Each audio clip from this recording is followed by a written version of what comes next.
Yes, now wait for 2 minutes. Let me explain the stock at commencement. Then afterwards, when I will ask, please send your doubts.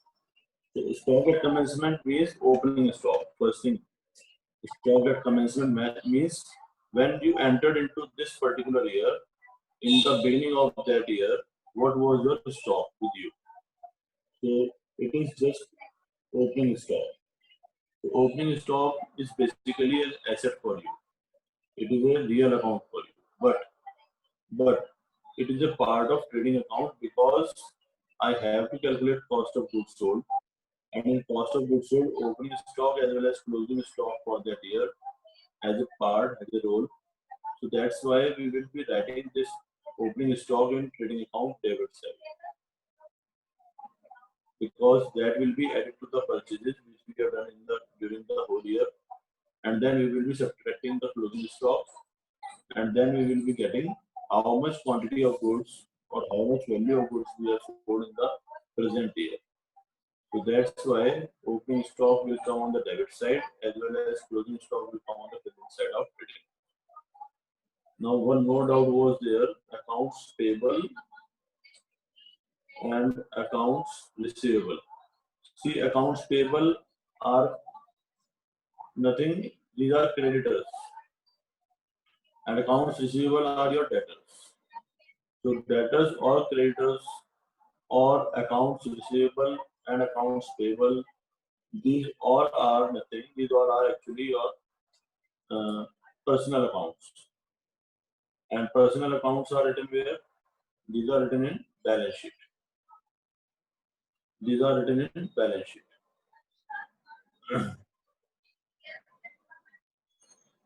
So accounts receivable where you will be writing. Now if I want to decide about that, I know that accounts receivable and accounts payable will be going to balance sheet because these are personal accounts. But now I have to decide about the sides. On which side I will be writing accounts receivable and on which side I will be writing accounts payable.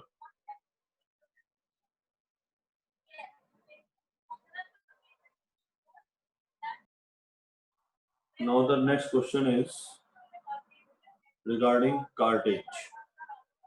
So cartage is like uh, whatever transportation charges you are paying for the local transportation, you can say local transportation. Suppose you are purchasing goods in Delhi, and then after purchasing them in Delhi, you will bring them to Maharashtra for selling purpose or some other state or some other city. So that's why that is called carriage. But if you are selling goods or if you are purchasing goods within the city, like in Delhi, many parts are there. So if you are purchasing goods and then you are bringing the goods in Delhi only from one location to another, the carriage which you are paying is technically termed as cartage. So it is just like carriage. So that is also a direct expense that will go to, yes, that will go to trading account. Bills receivable and bills payable. BR means bills receivable and BP means bills payable. So there was a confusion regarding bills receivable and bills payable. That's why I also say that please don't use abbreviations in exams. Try to write it complete. So bills receivable and bills payable both are personal accounts. So that's why, because personal accounts are written in balance sheet, these will also be written in balance sheet. But the question is, what is the balance amount for bills receivable? 10,000 or 2,120? The confusion will be there also.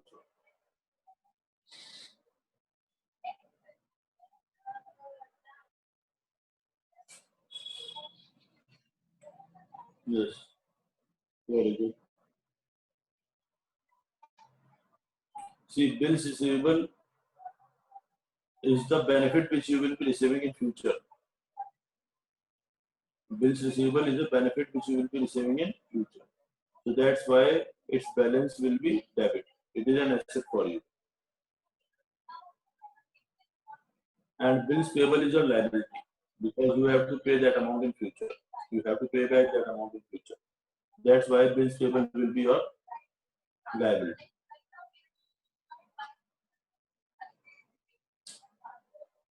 So bills receivable will come on asset side and bills payable will come on liability side. Bills receivable balance will be 10,000 debit balance and bills payable will be credit balance 2,120.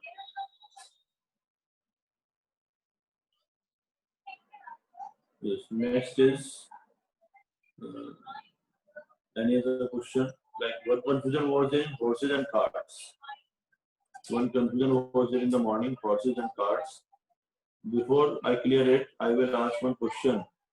If instead of writing horses and cards, I would have written here cars or any other vehicle, what is that? Any expense or asset?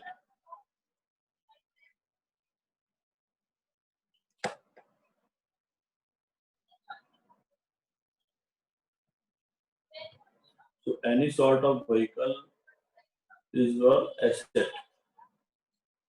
It may be two-wheeler, it may be four-wheeler, it may be car or any other vehicle. It will be an asset for you. When you are purchasing a car, it will give you benefit for 4 or 5 years.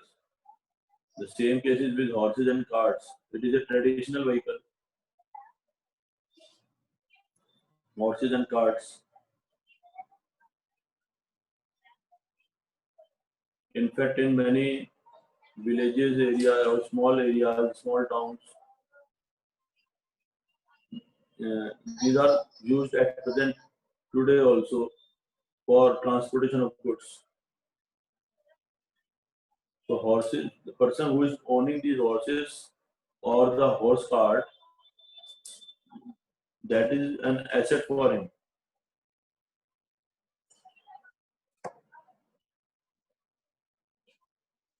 Horses will give you benefit for next 4, 5, 6, 10 years.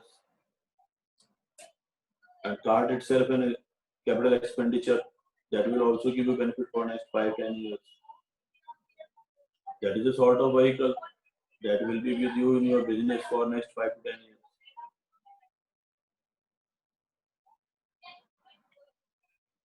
So horses and carts are your real accounts and it will be going to balance sheet asset side.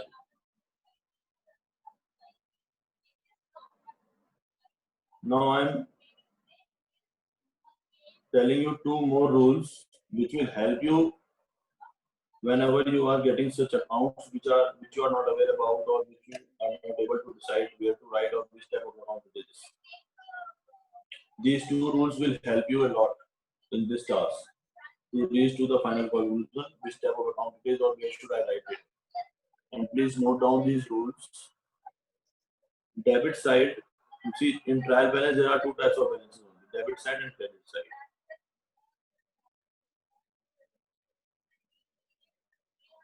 The first rule is debit side of trial balance.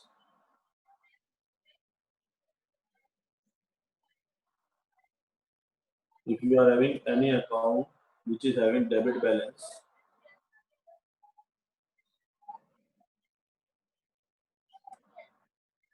either it can be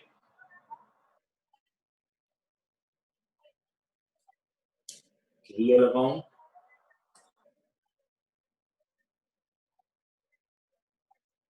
means your property,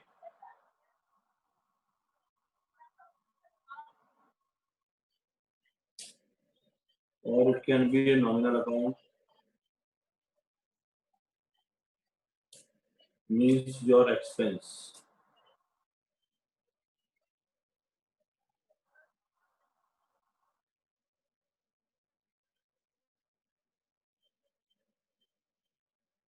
So on debit side, generally you will find real account or nominal account.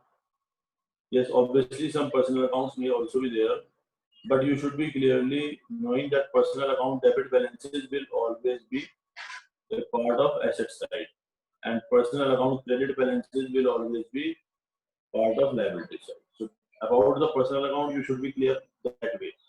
that whatever personal account are there, if debit balance is there, that is my asset, and whatever personal accounts are there having credit balance, that will be my liability. But on asset debit side, or whatever the accounts are having debit balances, generally either it will be your expense or it will be your property. So whenever you get some account, like here you are getting it. Suppose you are reading this factory build heating and lighting 15,200. Now suppose you are confused in this. So you have to decide whether it is my expense or it is my asset. Only two things you have to decide. Either it will come in trading profit and loss or it will go to the balance sheet asset side. There are only two options for this side, debit side. Is this rule clear? Or any clarity you need about this rule?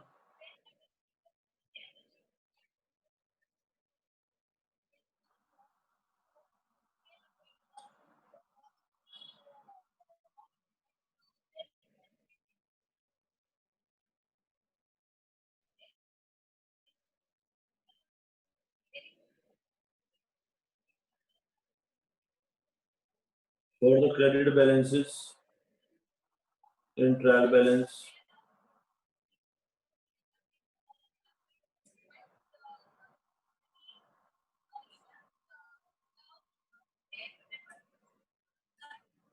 it can be personal account